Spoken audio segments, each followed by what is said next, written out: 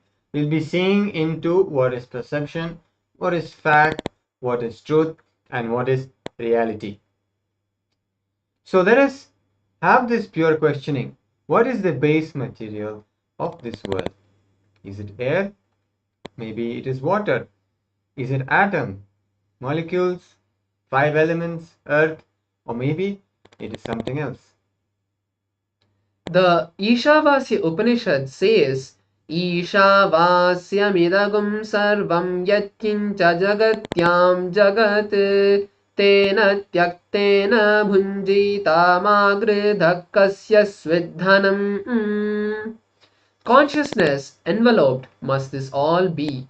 Whatever moving thing there is in the moving world, with this renounced, you may enjoy, covet not the wealth of anyone at all. Isha, which means consciousness, which has all the auspicious qualities and which is causal, actual, material source of everything. It is not just the source of these plants, stones, us. It continues to permeate, fill all of us, and everything is, even when we are in this form. The consciousness is not just the source, it is the base. Not just the base material, it continues to be the base which keeps the material together in its shape. The next line says Yatkincha Jagatyam Jagat, which means whatever you think as moving in the ever moving world, it means moving or change, is your perception and factual.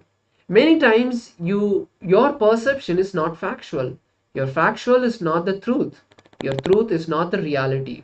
Let's now understand what is perception, fact, truth, and reality. So, how do we measure reality? Do we measure it by statistics or experiential surveys? Maybe some sensors, scientific experiments, indirectly capturing temperature, pressure, humidity, compared with existing data that we have? What does quantum mechanics say? Anything else? So, to answer this question, how do we measure the four different dimensions? We need to first understand their definition. We'll be seeing some examples, but now be in the space of listening and take the definitions. Perception is your sense operating within the limits of time and space. Fact means your sense operating beyond the boundaries of time and space. Truth is your perception transformed by the perceived. Because it is too huge, the time and space itself is transforming the way you perceive. Reality means perception beyond the boundaries of perception, time, and space. Yes. So here Swamiji wants us to understand that all confusions in the world is the fight between these four dimensions, which are the perception, fact, truth, and reality. Whether it is in the field of religion, in the field of science, spirituality, or field of logic, field of law, mathematics, in any field. All the confusion in the world is the fight between these four: perception, fact, truth, and reality. Whether it's in the field of religion, science, spirituality, any field. Let's take an example to understand this in a better way. So, first, the very preliminary humans, they thought that the earth is flat and the sun is going around because they were seeing from their perception